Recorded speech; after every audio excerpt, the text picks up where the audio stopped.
Trying to present before you, you must heard about Baba Ambedkar thoughts on economics, thoughts on education, thoughts on linguistic states. But so far, very few academicians point a finger on strategic aspect of Dr. Baba Ambedkar.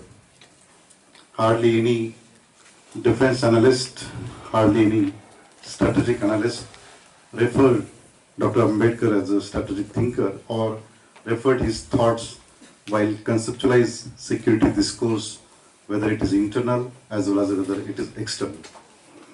I'll split my presentation in two parts. One is what is Ambedkar's thoughts on internal security issues, which are major concern for us in present time, and what was the thoughts about his external security related to including foreign policy, and what is discourse at global level to understand the security concept, and how we should correlate with Ambedkar thoughts in a present time. While understanding Baba Ambedkar, it is very difficult to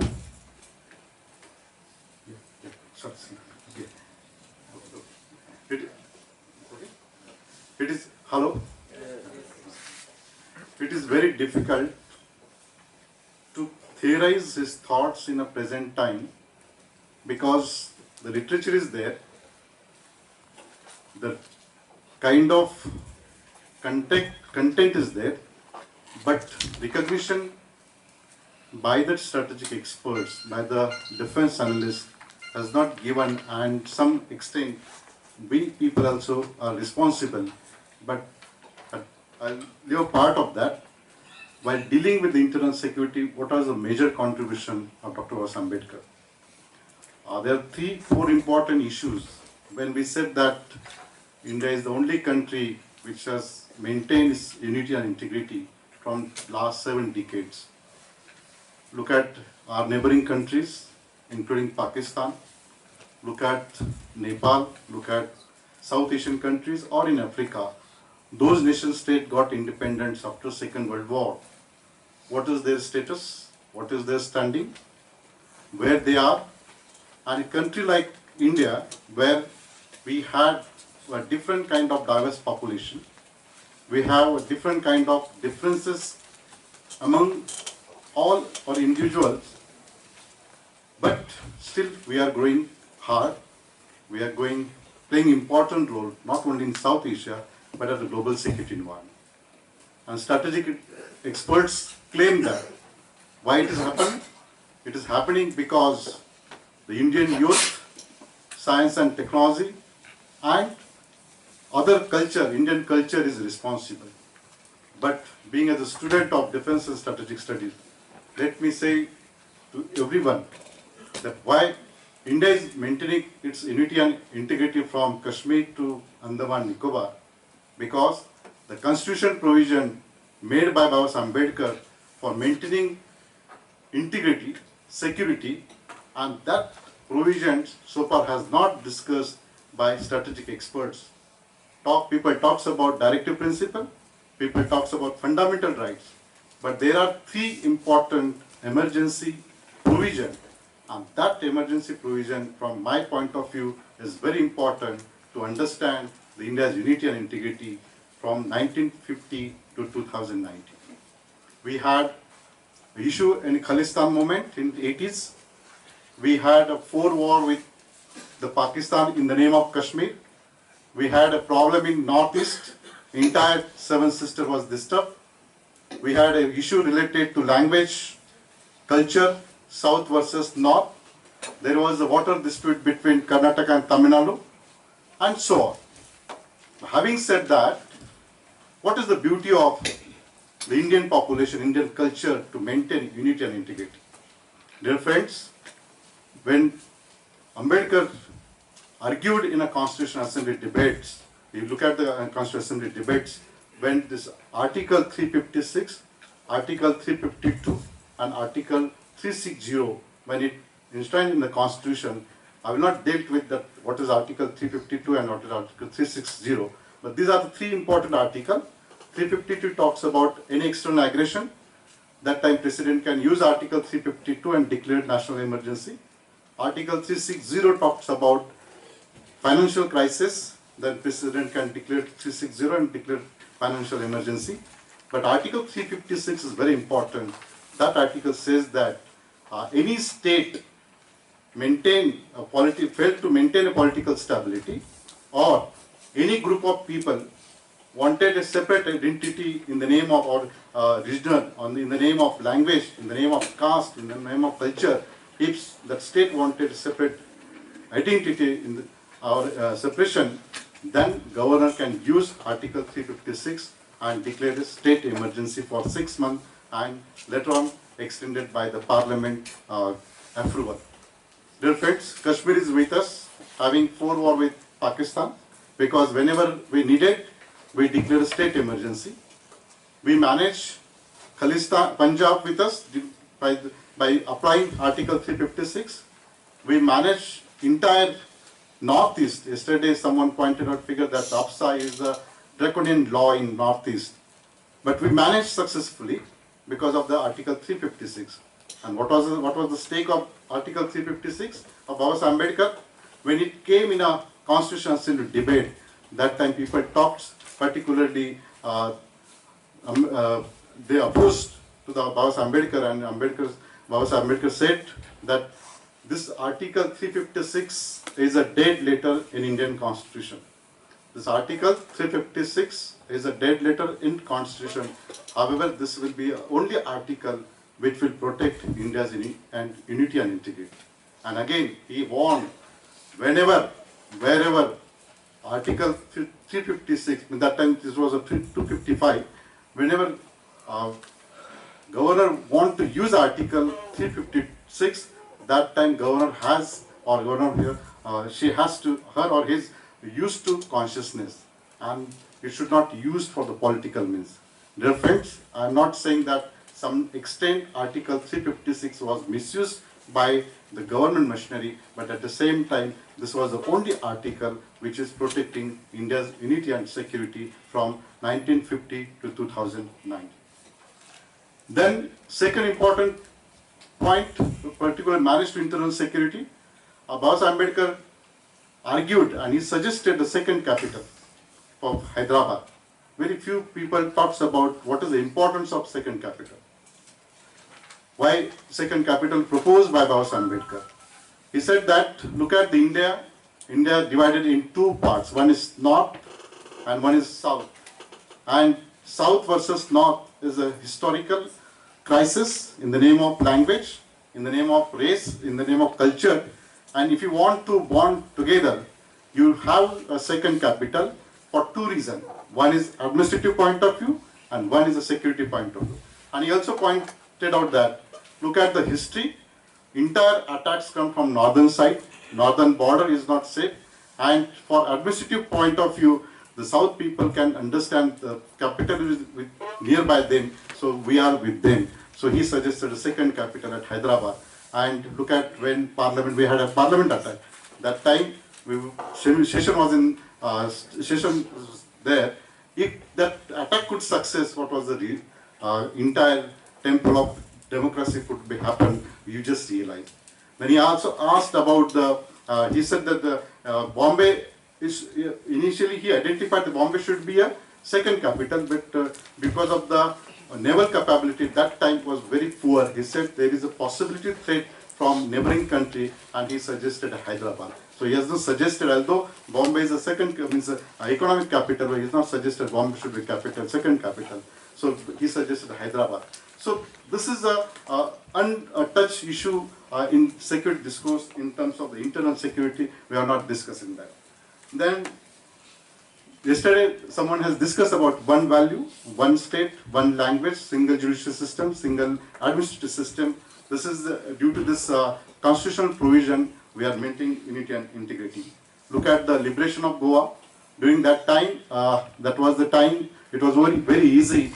He argued with the then Prime Minister Pandit Jawaharlal Nehru that send the force, don't send the police force, don't send the police force, don't send the army, and go access the Goa with us. But Nehru said, we will send the force. He argued that don't send the force. Don't use the armed forces, army everywhere. Use police action.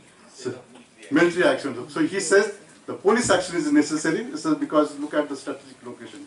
So that was not discussed. Now, look at the power structure in a strategic studies. When we talked about security issue, we refer three important issues, theories, while understanding the peace and security. One is the 80-man sea power theory, which talks about who controls sea, control the world. That was the theory propagated by 80-man. Then Macinder's heartland theory talks about who control the Eurasia, part of Europe and Asia, control the world. And Duet talks about who control air power, control the world. Considering this power structure and considering the global security environment, concept of security has been changing up to from First World War to Second World War and up to the end of the Cold War. Concept of security also talks about capability, military capability or relevance of military capability, including weapons of mass destruction. But 80s onwards, that concept has been changed and the new factors involved in that, including the human security. Then, when 9/11 was occurred, just yesterday, 18 years was completed, then 10 non-state actors attacked on Twin Towers and World Trade Center. The entire global community realized that while maintaining a peace and security, you don't need only a military capability or weapons of mass destruction. What you need a overall development of the society.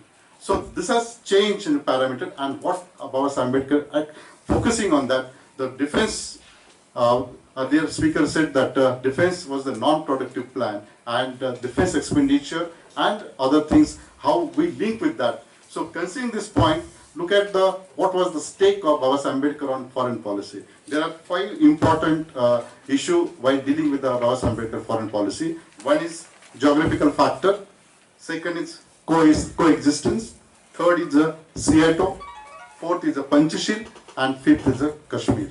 So while understanding Baba Ambedkar's take on foreign policy, he was the member of Rajya Sabha and he argued again with the Pandit Jawaharlal Nehru, and there was a discussion on the Panchashil agreement.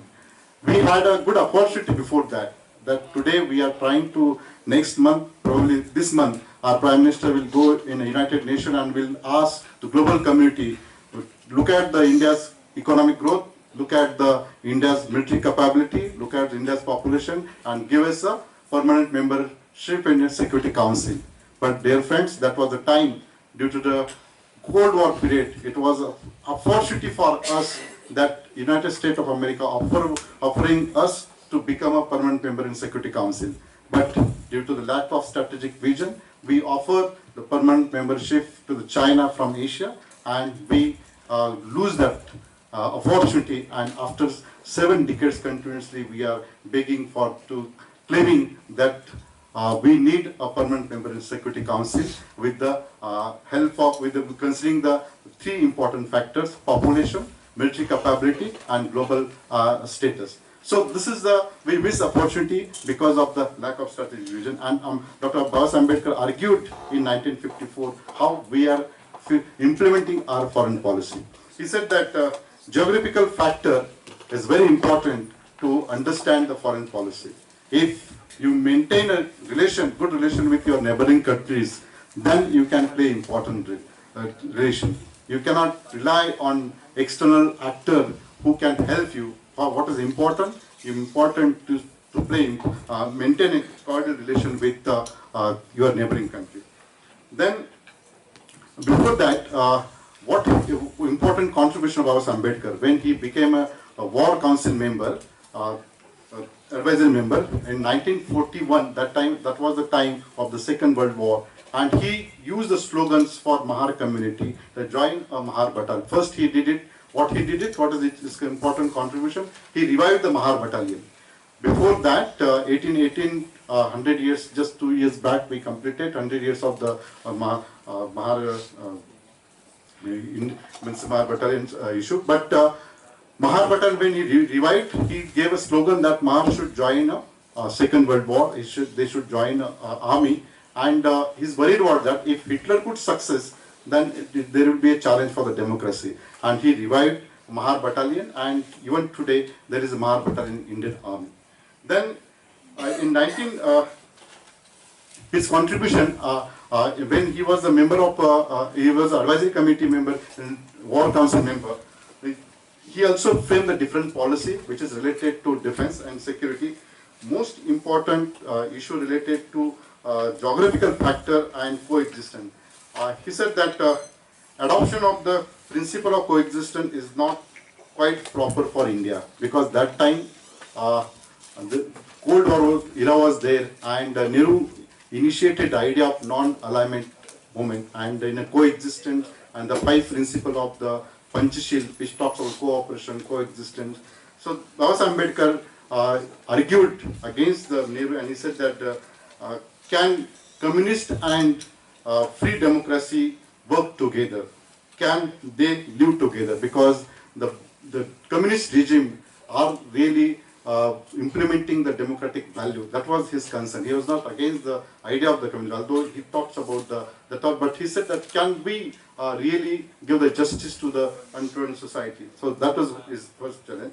Then allowing the second is CATO. That was the time. It was the military blocks were there, and that was the time allowing the Chinese to take a possession of Lhasa.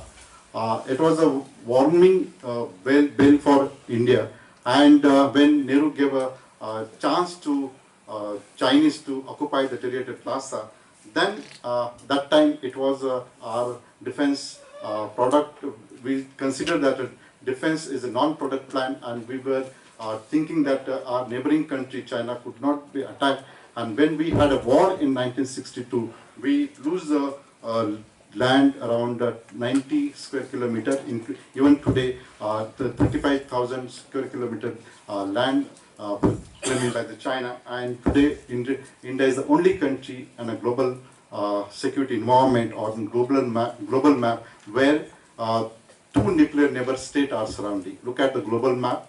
And Baba Ambedkar warned about 2 states. One is the thoughts on Pakistan. We had a war with Pakistan. We had a war with China in 1962, and probably in future there is no possibility of direct war, but there will be a possibility of non-contact war, and that time China and Pakistan may come together, and that will be a biggest threat to peace and security, where what Baba Ambedkar said, that was completely rejected by so-called the elite class, and even today hardly this literature referred by the strategic. Then one important aspect about the Panchashil agreement, this was the Hindi Chini Bhai Bhai, a very important slogan given by the very people talks about that. And while dealing with the China today, again, how we lose the opportunity to become a permanent member in Security Council, how China and Pakistan is coming together, and lastly, what is the situation in Kashmir. You must read his resignation, and you will realize what was his suggestion about to get a permanent peace that time. That we'll discuss later on. But lastly, I must say that while dealing with Baba Ambedkar internal as well as external security environment, we need to refocus, need to rethink about entire his literature and link with the present issues. Then we can understand how his thought is important in a present time. Thank you, sir. Thank you very much.